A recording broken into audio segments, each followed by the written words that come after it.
Hey guys, it is Casper and Dennis from Submission Radio, and today we'll be doing the EA Sports UFC fan Q&A, where we're going to be talking about our hands-on time with the game, what kind of impression it left on us, and we're going to be answering some questions from the fans on YouTube. Before we go ahead and do that, just remember you can ask any questions and ask anything on our Twitter, which is at SubmissionAus, Submission AUS. Of course, all our new content and gameplay footage will be on our channel, which is YouTube. Submission Radio AU, so definitely check it out. Plus, we have some sexy interviews on there. That's right, guys, and a weekly show, Submission Radio, usually happens where we do discuss what's happening in MMA and have all the latest MMA interviews. So if you're an MMA fan, feel free to jump on our channel and check out all the latest goodness available on iTunes, Stitcher, and TuneIn Radio. TuneIn Radio, and of course the BlackBerry Market. Of course. But without further ado, to talk a little bit about a few of the things that we noticed when we played EA UFC. To start off with the front screen, of course, it was very similar to the Xbox One or PlayStation 4 home screen, in the sense that there are different tabs, and each tab with its different modes. So gone are, back in the day, PS2, PS3, you'd have your standard menu. Now it's all about tabs and different screens. It's kind of like a Microsoft thing, or when you're in your Xbox One home, you've obviously got those different squares. And that's pretty much what it's like. And at the top left, you've got Fight Now. Now that is the first and the main square. So whatever you're doing last, whether it's exhibition, career, online, whatever the case is, that will be in that square. So if you versed a buddy, you did Uriah Faber and Dominic Cruz, and then you got out of it and whatever, left the game alone, that's what would be in that square. If you did career and you had a fight in career or whatever, creating a character, that's what's going to be in that square. So that's just a little bit something about, as far as how the game's going to look and how the menu will function. And just bear in mind, the build that we played on the media day was 2.5 weeks old. I don't think... I'm obviously not a developer. I don't think you add a lot to the game in 2.5 weeks. I think it's pretty much just working out bugs. So I don't think we're going to be seeing any Tyron Woodleys or, TJ Dillashaw's, in the final game other than DLC. But the game is finished. The day before we actually played it, Jazz Brousseau confirmed the game has been submitted. So on the 14th of May, the game was finally submitted, and he's all done and dusted. That's right, guys, and just from a feel standpoint, I enjoyed the menu. I thought it was very accessible, and it's one of the easier to go through menus that I've played on in a while. So it's great to see. Yeah, it's nice. All the main things that you'd want are in the first tab, and of course, as you go along, you've got things like Spotlight and Online. Spotlight is obviously going to be where you've got a lot of UFC content. So in the past, say Undisputed, you had event mode where you could make your pay-per-views, and of course THQ were supposed to put up cards of their events, which did not ever happen once, which was pretty disappointing. In EA Sports UFC, I did not see any kind of event mode, so I don't think there's any way to actually recreate pay-per-views or put on cards. For all you guys that want to do, online organizations and things like that, I think you're going to have to do it manually. There is computer versus computer in the game, so you can do that and simulate matches. As far as online goes, also replays and highlights, that's another big one that people wanted to know. They're automatic, so there's no editing suite in the game, there's no editor. You basically have your fight, you have your highlights, they are there automatic, and you just choose if you want to save it or not. And if you want to save it, you can upload it. That's right, guys. So yeah, really good menu. Now moving on, Fight Now is the first and main square. Wherever your last action was, exhibition, career, online, is what the Fight Now will be, as you mentioned, Casper, just before. If you do fight a buddy, it's going to be in that Fight Now. So I think that's just something that's going to save time for a lot of people. Also with online, there are championship belts. So yeah, I think the way it gets broken down, so if you're a white belt and you're fighting at a level of a white belt, you're going to be fighting other white belts. If you're a purple belt, you're going to be fighting other purple belts. And there are championship belts, so it is cool, something to fight towards. As far as the online goes, we're just basically looking at notes and things we took down from the game. Here's a juicy one. BJ Penn, he's got a bit of stubble in the game. He's pretty heavily double-chinned. So for all you BJ Penn fans, he's pretty fat in the game. Body-wise, he's pretty accurate, but his face is a little bit bloated. Obviously, on his Atkins diet, plus the carbs, when he was getting scanned for the game. But other than that, he looks good. We did have a fight, Donald Cerrone against BJ Penn, and BJ Penn was getting bruised up nicely, and he did look very good. The bruising and the blood in the game is absolutely fantastic. Yeah, that's right. We noticed the cut eventuating over his eye. really progressed throughout the time. The swelling, it looked really, really good, and it's going to be one of the aspects that I think the fight fans are going to enjoy when they play the game. Yeah, and as far as the blood goes, you know, a lot of people are up in arms as far as the blood disappearing. Look, it doesn't disappear instantly on the canvas. It does land there, stays for a little bit, and then it disappears. Similar to any other past MMA game, similar to EA UFC, UFC Undisputed. And look, just personally, I don't want to see the blood stay on the canvas forever, because if you're having a really bloody fight, the whole canvas is going to look, you know, like a massacre. I don't really care. The main thing is that it stays on the fighters. So when we're fighting BJ Penn, I mean, at one point he had a lot of blood on his chest. We went to the ground, and BJ actually had blood on his back. He had it on his traps. The blood was on the gloves as well. We didn't see any on the shorts, but it wasn't an overly bloody fight, so there might be blood on the shorts. But as far as blood, I don't think anyone's going to be complaining. The bruising, the cuts, it all looks really good, and it does go on the fighters and, you know, other parts of them. So it's really good. That's right, guys. And for those worried about the women's division not having any blood, be ready to beat up some women, because there's a lot of blood there as well. So obviously not blood on the canvas sticking around, but you can still make Ronda Rousey bloody if you play with another woman. So some blood there as well. Yeah, now as far as around the octagon, you do have judges. There's a tremendous amount of people around the octagon, which give it a real life sense. So when we played the game, at one point we saw about 6 photographers all bunched up together, and then we sort of cut off the ring, moved to the other side, and there was another 4 photographers. So there's about 10 photographers all at one time. No sign of Tracy Lee. You've got the judges. So when you're entering, you can see the judges sitting there, and during the actual gameplay, you can see the judges. You can see the cameramen. There's 4 of them. There's Bruce Buffer. You can see the ring girl sitting there. You can see the commentators. Now, something in regards to the commentators, Jazz Brousseau did mention that he didn't think Joe Rogan was in fact in the game. He wasn't 100% sure about that. And I know that reading interviews prior, Mike Goldberg's very accessible. Joe Rogan was not, because he's a really busy guy. So I don't think that Joe Rogan isn't in the game, but that is what Jazz said. I think he might have, maybe he was a little bit confused, but that is what at least we were told. Another thing is, during the entrances, you can actually see the camera guy that walks in front of the fighters. You can even see the cables coming off the camera. You can see people's headsets. So it is an incredibly detailed, you know, atmosphere there. I mean, with the crowd, you see people in the front row. They're on their phones. They're drinking beers.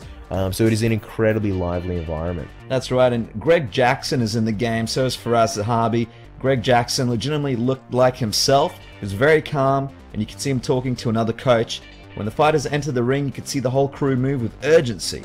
The trainers start clapping and run up to the octagon and onto the side. So it's a very lifelike cast, and I think it's going to be something that people enjoy, because obviously I know a lot of people skip through the entrances, but if you do watch them, it's going to add something to it.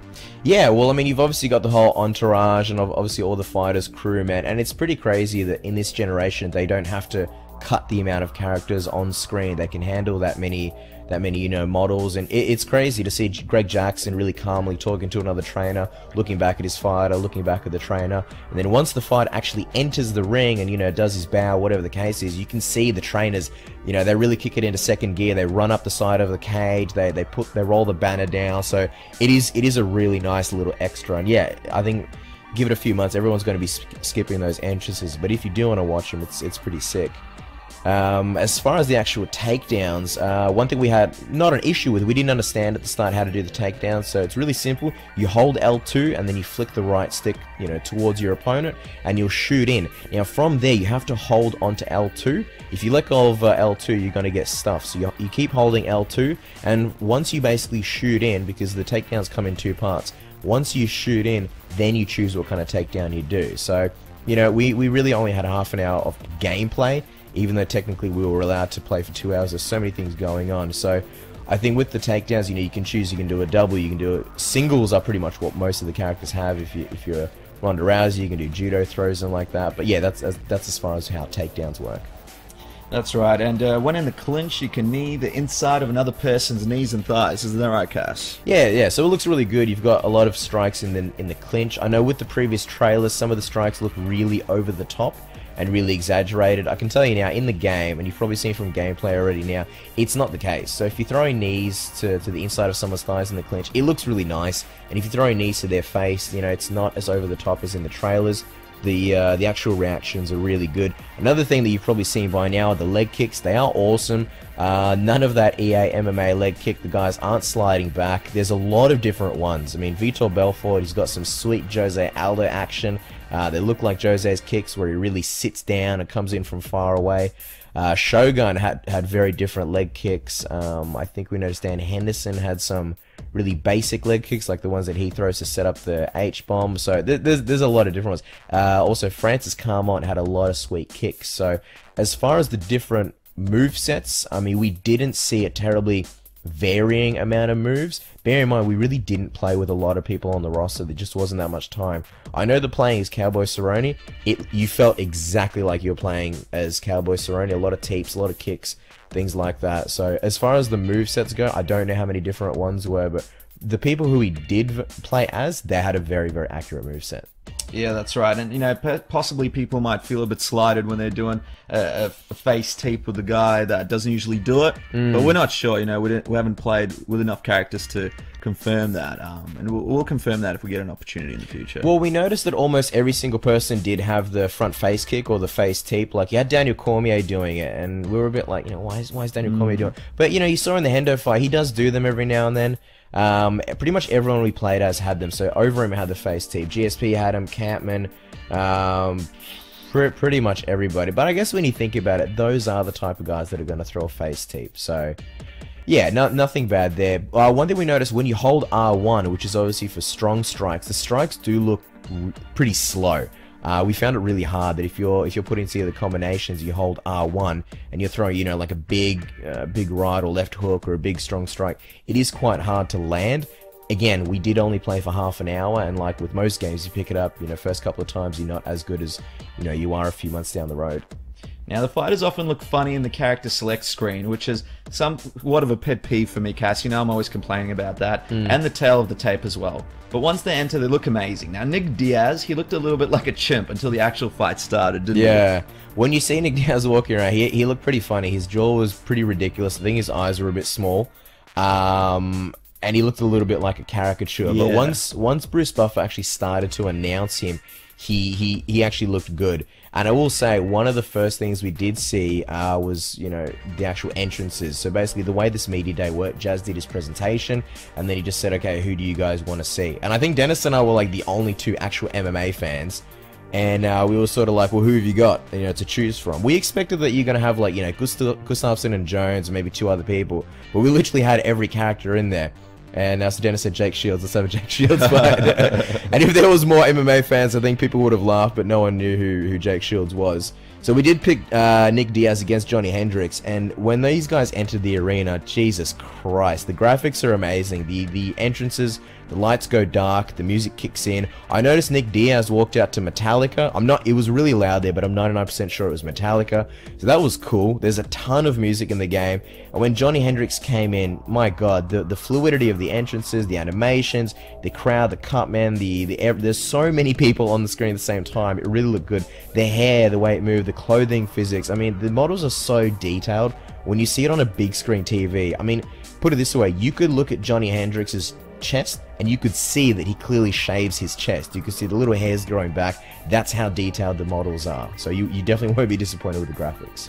That's right, and the collision detection is great. The fighters will often stumble if kicks are caught with something else, or if they're just at the wrong range. So that's something that's really interesting as well, Cass. Yeah, so if you throw a face tape and someone sort of walks into it and throws a punch, and even if you're not necessarily blocking that tape kick, but if your punch hits the fighter's leg out of the way, they will stumble a little bit as if they've been caught off balance. So it's nice. It's not to the point where you can't land anything. The fluidity of the actual fight's really impressive. I would say if you like the striking in Undisputed, you're gonna like the striking here because it's very similar to Undisputed, obviously with the face buttons for all your strikes. But my biggest problem with Undisputed was the animations looked shit and they were really, really, really robotic. So it's kind of like the strike of Undisputed, which was very, very responsive, but you've got the fluidity of a typical EA game and to a degree, you know, EA MMA, which I thought the game animations were nice and fluid, predominantly, not all of them. The striking was fluid, but they were heavily, heavily delayed and lagged. So in this game, when you hit strike, they pretty much strike immediately. So there's no lag, there's no delay. You can just hit buttons and they'll strike very, very fluid. Again, the collision is great, and yeah, the strikes just look absolutely amazing. That's right, Cass. One of the things that really got me was, when you throw a body shot, for example, seeing that skin move when you hit it, seeing it jiggle a bit, it just, it kind of really took me back when I looked at it. It looks very realistic, especially when you look at replays. It looks very good. Yeah, no, that's another good thing. I mean, there was a few times, I think we were playing Demetrious Johnson versus John Dodson, and John Dodson had a massive comeback. He was getting his ass kicked in that fight. He came back and knocked out DJ. And in the replay, you could see DJ's eyes. They didn't roll back, but he just had this, eyes glazed over, confused look on his face. The knockout looked absolutely brilliant and brutal. The only pet peeve is no following up with punches after knockouts. So if you knock someone out, you cannot follow with punches. And the referee, from what we saw, unless they included in the last 2.5 weeks, the referees do not actually jump in. One thing about the referees, though, if you, for example, finish a round, so let's say you're in, I don't know, you're in full mount, you're on top of someone, the round ends, there will be a little cutscene where the referee actually comes and sort of taps you and breaks up the fight to end that round, and you will be in top position. So you won't see who's on the bottom. I think they took a little bit of a shortcut with the cutscene, but you will actually see the fighters as they were in terms of position. So if you were on top, the round ends, the cutscene will reflect that you were on top. If you were, I think, on the bottom, or if you were standing, the cutscene will reflect that as well.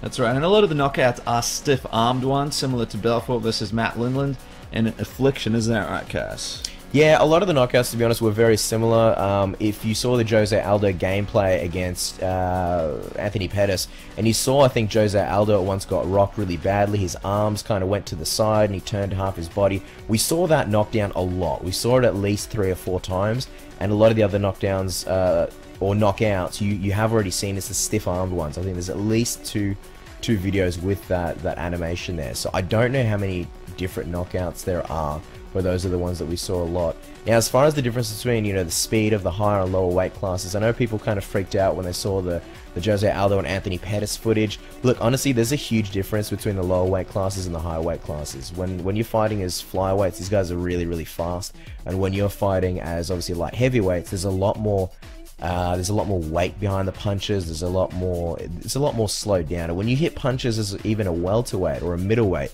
you really do feel like, yeah, there should be a lot more power behind those, as opposed to when you're fighting as flyweights. And of course, fighters do have quite different cardio. I know when we played as Vitor, he got gassed pretty quickly, but not to the point of, it's not fun to play as. Not to the point where I'd say EA MMA fighters gas a little bit too quickly in that game. That's right, and if you're looking for a good time, like Casper said, the flyweight division, we played Demetrious Johnson, like Casper said, versus Dodson. It was an amazing fight. We could just keep going and going and going because these guys were flyweights. When we played in the higher weight classes, you definitely felt a difference in cardio. So that's not something the fans should worry about. And yeah, for a good time, flyweight will always do it for you.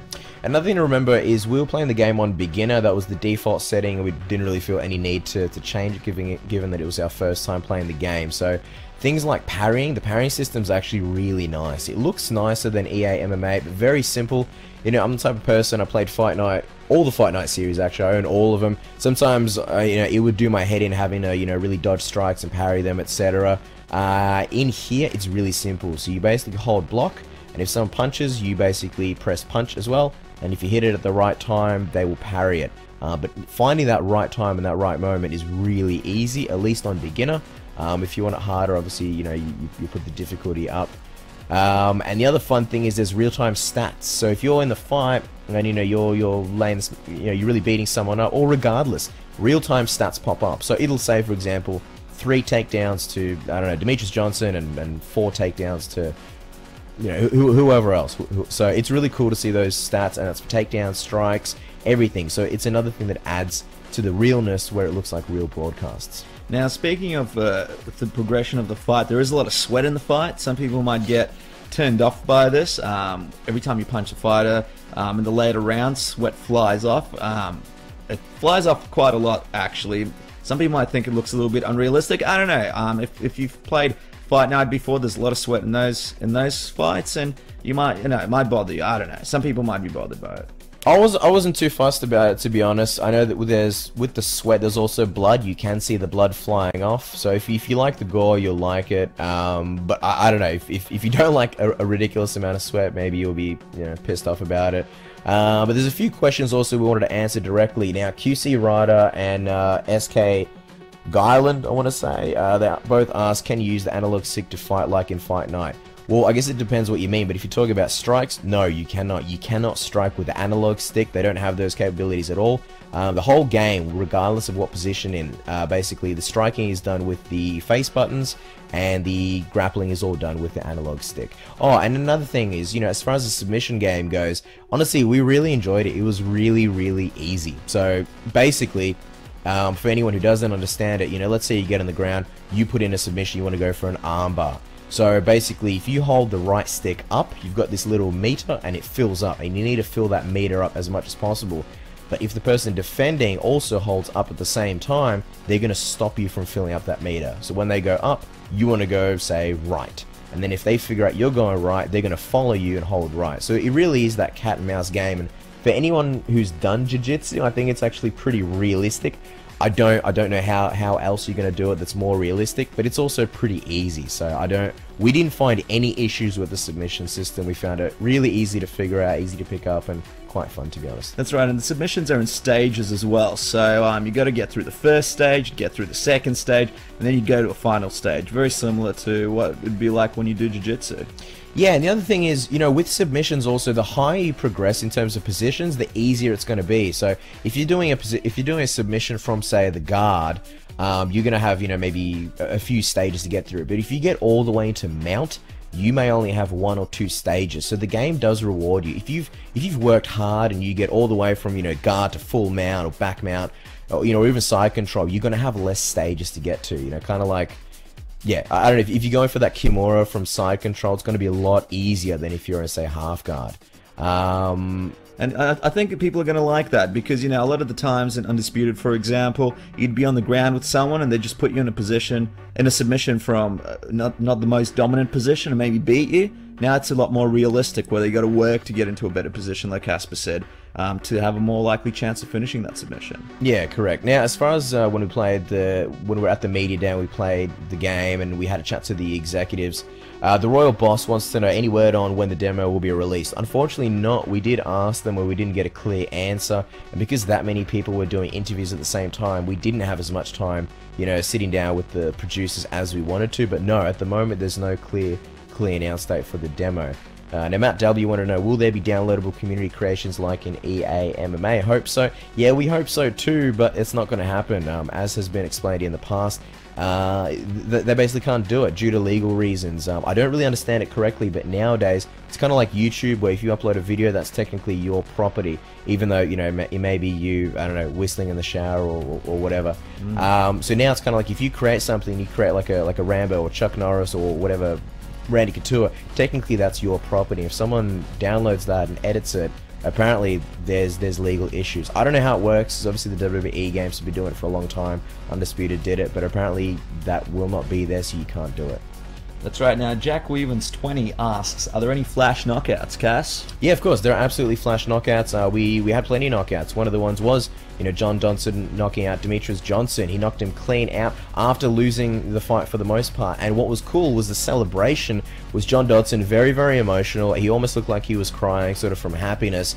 Now, I don't know whether that's just his regular, you know, celebration, or that's something that happened because he was losing the fight and it was a come from behind. But I will tell you, the emotion was clear in his face. And for anyone who saw those old animations of Cain Velasquez, you know, screaming, and Benson Henderson yelling and looking scared, that were out, you know, maybe 6 months ago, to sort of show the emotions are very good in the game. They're very heavily polished.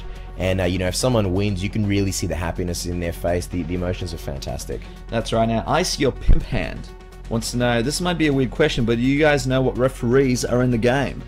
To be honest, it's something we probably should have checked out. I mean, we did do the roster reveal, we did check out the arenas.